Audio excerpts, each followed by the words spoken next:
देखते हैं हम लोग एक्सरसाइज 5। चैप्टर का नाम है संख्याओं का खेल, गेम ऑफ नंबर्स। बहुत अच्छा चैप्टर है। देखते हैं इसका थ्योरी पहले। मेरे प्यारे बच्चों, इसमें थ्योरी नहीं है, इसमें थ्योरी नहीं है, नो थ्योरी। चलिए चैप्टर की तरफ रुख करते हैं हम लोग। निम्नलिखित प्रत्येक में अंग्रेजी वर्णमाला के अक्षरों के मान ज्ञात कीजिए।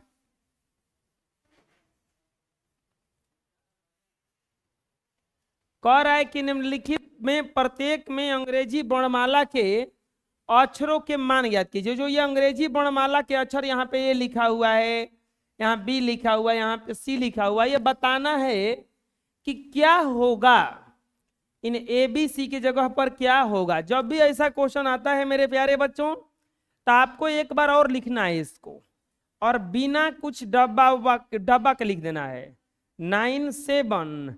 और जहां जहां ए बी सी है उसे डब्बा डब्बा लिख देना है, ताकि उस डब्बा में कुछ ना कुछ हम लोग क्या करेंगे, भरेंगे। मेरे प्यारे बच्चों, यहाँ पे 7 दिया हुआ है, यहाँ पे 0 है। अब आप ही लोग बताइए कि क्या ऐसा भरे हो जा कि जोड़ने पर 0 हो जाए। तो एकदम एक्यूरेट है कि एक ही आता है 3। तो यानी कि ए बराबर हमको भरना है, बी बराबर भरना है, और सी बराबर। ए बराबर क्या हो गया, 3।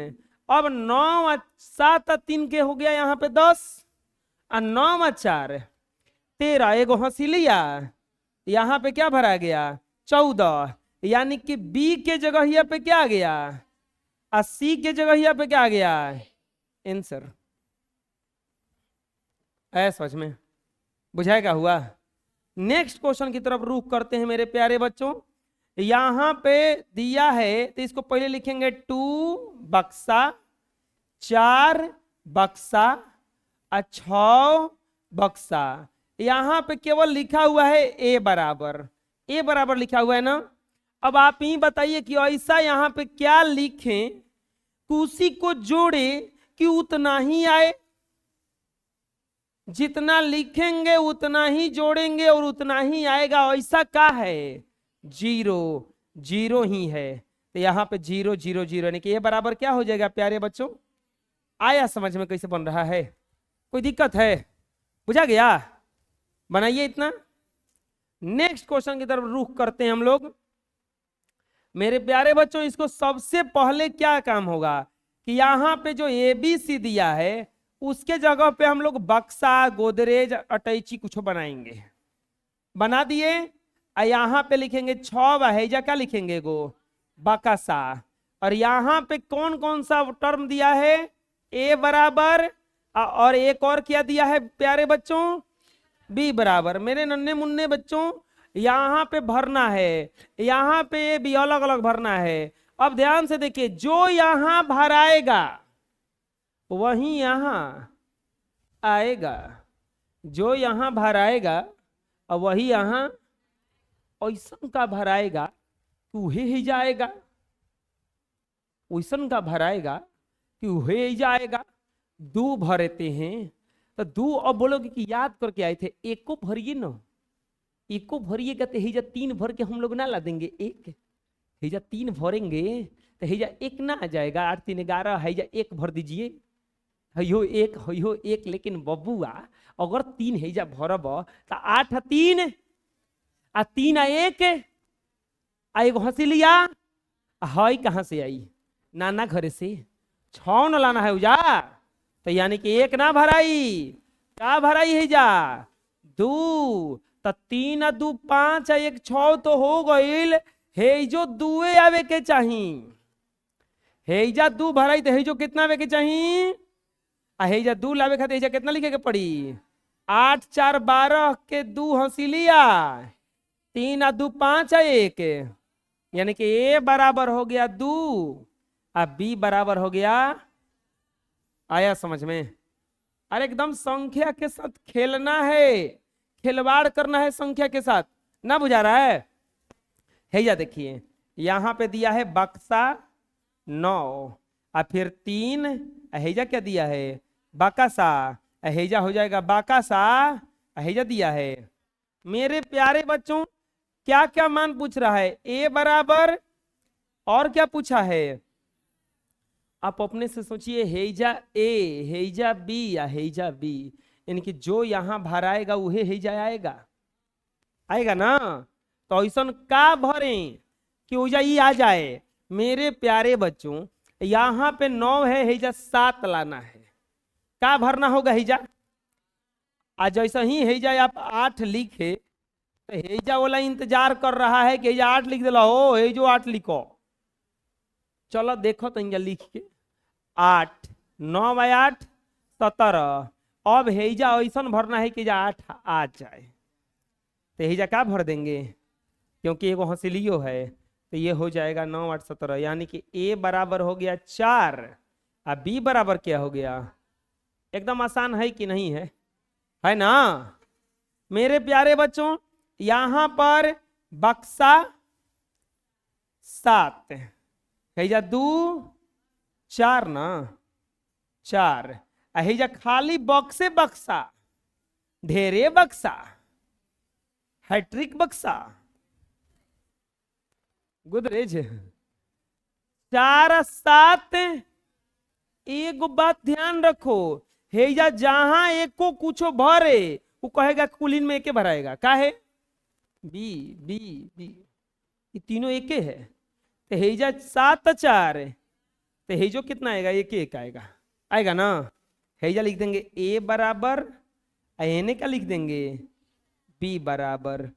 अब यहाँ पे 7 4 11 हो गया, इसको का लिखेंगे 11 आ जाए 8, यानी कि हेजा हो गया 1 ना ना ना, एक के जगह यहाँ पे कितना हो जाएगा, हेजा कितना भराएगा 8 न हो। हाँ बचवा बबुआ, तो हेजा हो जाए 8, हेजा क्या भरा जाइए, यह का हो गई, बुझाइल, अरे समझ में होता। नेक्स्ट 6वां क्वेश्चन,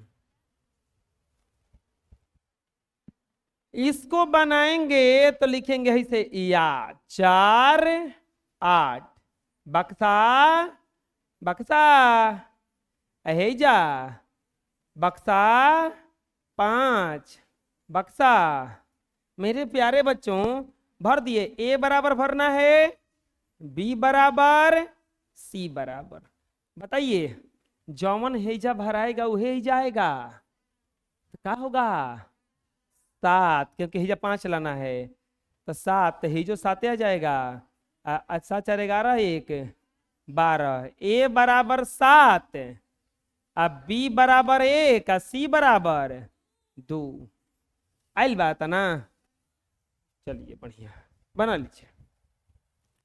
नेक्स्ट देखते हैं, निम्नलिखित में प्रत्येक में अंग्रेजी वर्णमाला के अक्षरों के मान ज्ञात कीजिए। फिर वही है, तनकी बड़का बड़का क्वेश्चन है, अब थोड़ा सा उसे लेवल बढ़ा दिया, थोड़ा सा उसे लेवल बढ़ा दिया। मेरे प्यारे बच्चों वही काम फिर से करेंगे, लिखेंगे या 4 बक्सा बक्सा बक्सा बक्सा 7 बक्सा 2 5। आप लोग घरे आज जाना तो कहना कि हम लोग खाली बक्सा लेके आए हैं, आज मम्मी ला पैसा वैसा बात ला वही में रख देता नहीं,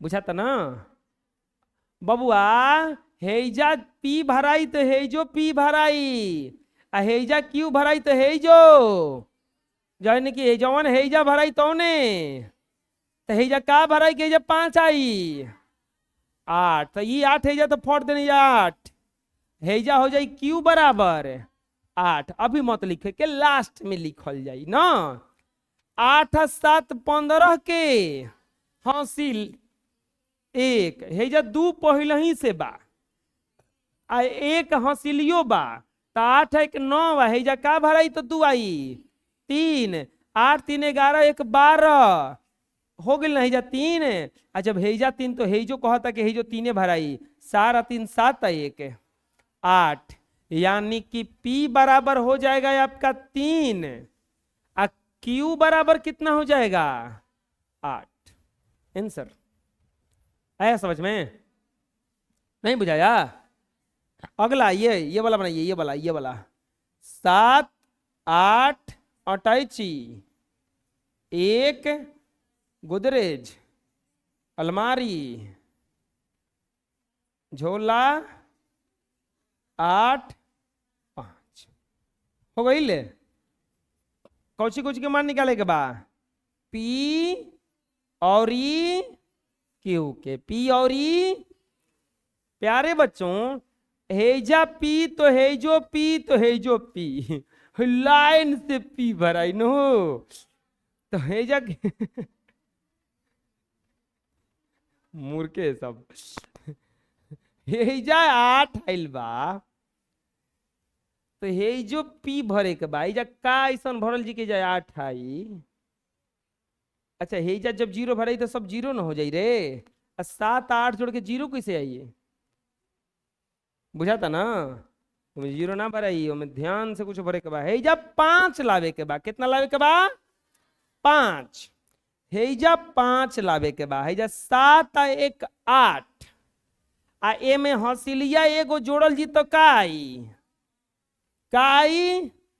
आ 9 9 वही से लाइन से भर के देख लो। तो अब देखो हे में 9 में कितना जोड़ल जाओ कि 5 आओ 6, अब जोड़ के देखल जाओ हमारा आदत का इतना 8 9 में 6 15 के हंसिलिया, 8 9 17 1 18 के 8 हंसिलिया, 7 1 8 1।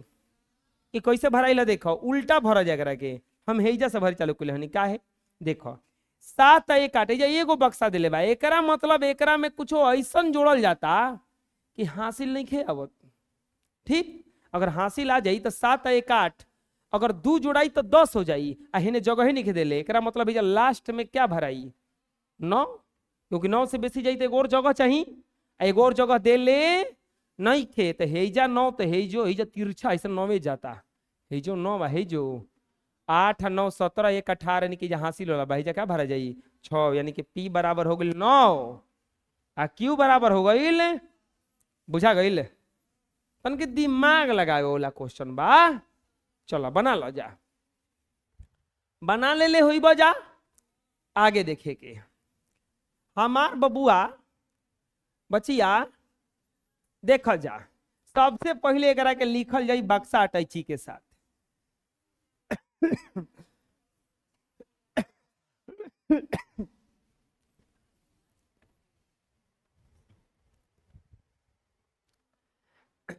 हेजा लिखा जाई बबुआ 7 5 आ बाकासा, हेजा नीचे देखो एको बक्सा नहीं खे देले, नहीं के देले ना। अब देखो तो भरल जी एकरा के का पूछता हो, पी बराबर और ही पूछता क्यू बराबर। हमार बबुआ पी हेजो भराई पी, हेजा देखो अब 7 2 9, एगो हसीलिया कहीं से मिला है तबे न एकरा 10 हुआ है, एकरा मतलब हेजा 0 आ रहा है तो हेजा क्या भराएगा 5 5 आ 5 10। अब देखो तिरछा हेजा 5 तो हेजो का जाएगा, हेजा 1 लाना है तो हेजा क्या भरना पड़ेगा 6 5 11 5 5 10 ना ना ना ना, हेजा क्या भराएगा 7।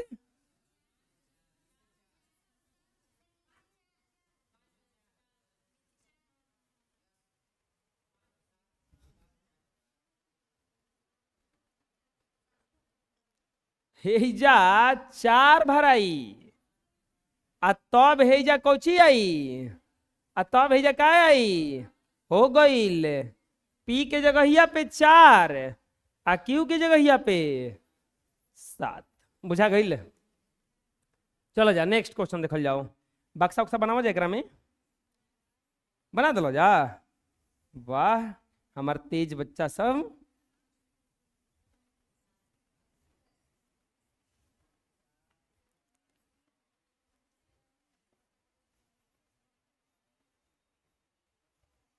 बबुआ बचवा 9 है या 5 बजे 9 लावे के बहो 4,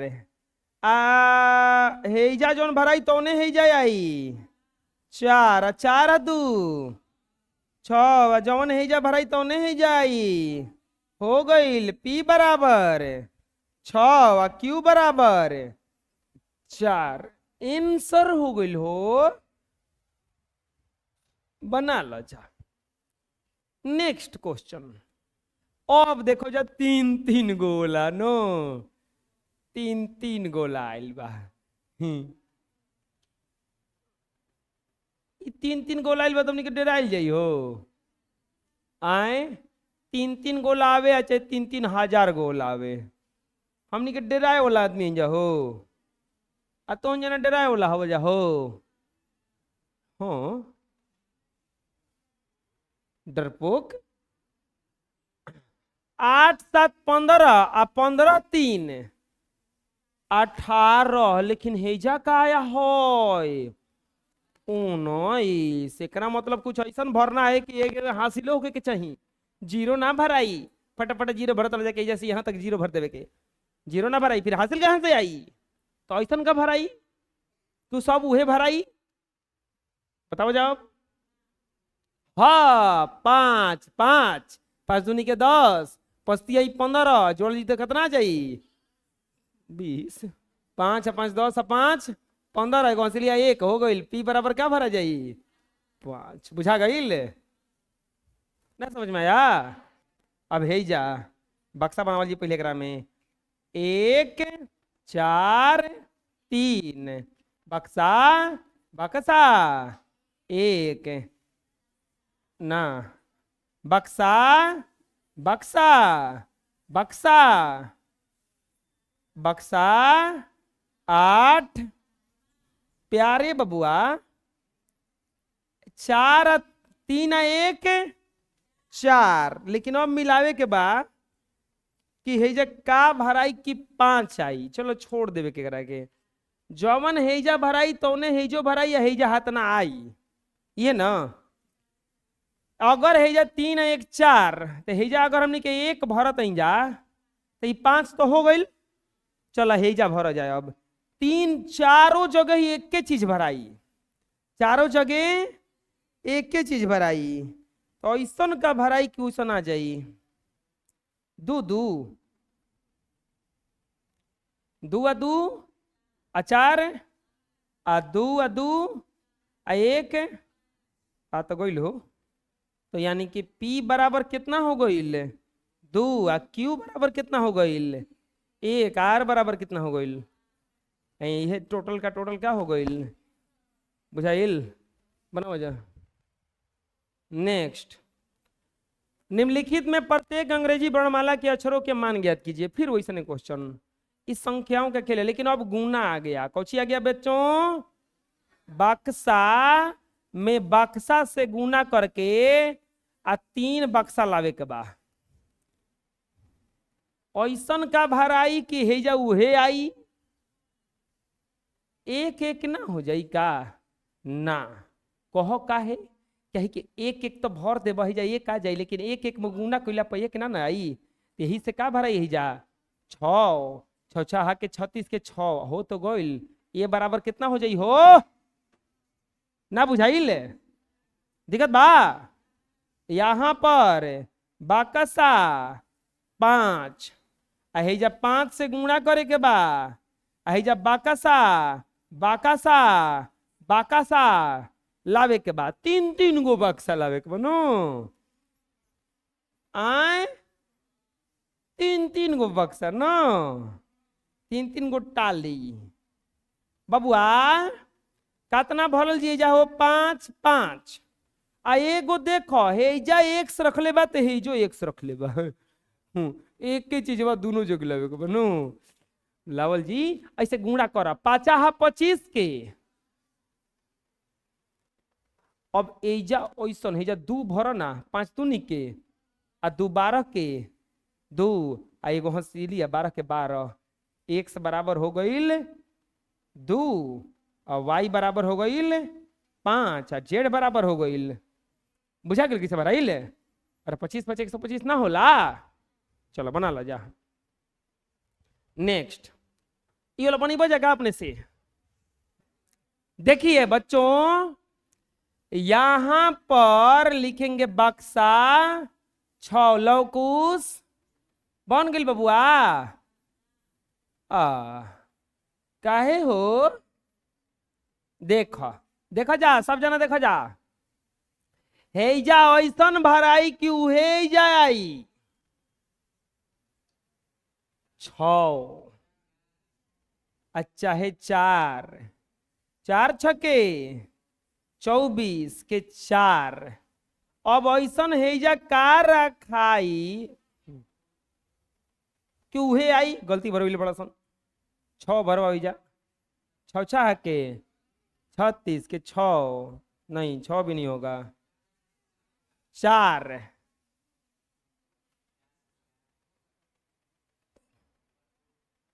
का हो जा भरे हैं 2। हाँ 26 चौके 104। देखो आ गया ना, यानी कि x बराबर कितना हो गया 2 और y बराबर कितना हो गया 4। हाई देखो 2 अंक लगुना है, एक बढ़िया बक्सा है। 3 बक्सा बक्सा बक्सा गुना बक्सा 3 6 3 बक्सा बक्सा बक्सा 6। मेरे प्यारे बच्चों यहाँ पे देखिए, देखिए कैसे भराएगा, सोचो अपने से। हेजा जोन भराएगा वहीं पे यहाँ आएगा, तो तू गो एक ही जगह होना चाहिए, और यहाँ पे 3 लाना है। क्या कहाँ कहाँ एक जगह है, देखो 4 जगह ए, यानी कि ई वाला हई वाला बक्सा, आई वाला बक्सा, आई वाला बक्सा, ये सब एक के है ना, देख लो। नहीं ये वाला नहीं है, हई वाला है, ये सब एक के है। और सोचो क्या भराएगा, या तो 6 भर सकते हैं हम लोग, 6 6 के 36 भी आता है, चर्चा के 4 और 6 में से कुछ हो आएगा, आएगा ना, क्योंकि बाकी किसी 2 अंक का गुणा करने पर 6 नहीं आता है। या तो 4 का 2 बार गुणा कीजिए, और नहीं तो 6 का। चलिए आगे बढ़ते हैं। अगर 4 रखेंगे हिजा चर्चाऊ के 16, जवन हेजा भराएगा ये हेजा आएगा, ये हेजो आ जाएगा, ये हेजो आ जाएगा। यानी कि अगर हम झूठों के भरते हैं, चलो भर के देखते हैं, इसमें भर के देखते हैं। यहाँ पर अगर 4 भरे तो हेजो 4, तो हेजो 4 है, हेजो क्या आ जाएगा 4। चलो देखते हैं कि आ रहा है कि नहीं। चर्चाऊ के 16, 3 चौके 12, अब 12 है, 1 13 हो जाएगा इतना। लेकिन एक बात ध्यान दो, अब हेजा बी एगो भरा गया तो हेजो एक ही आएगा, हेजो कितना ना चाहिए 1, तो आ तो गया, आ गया ना, बुझा रहा कैसे, देख लो 4 4 4 4, हेजा 1 से गुना करेंगे तो 34 आ जाएगा, 4 ना हेजा जोड़ने पर नहीं आ रहा है,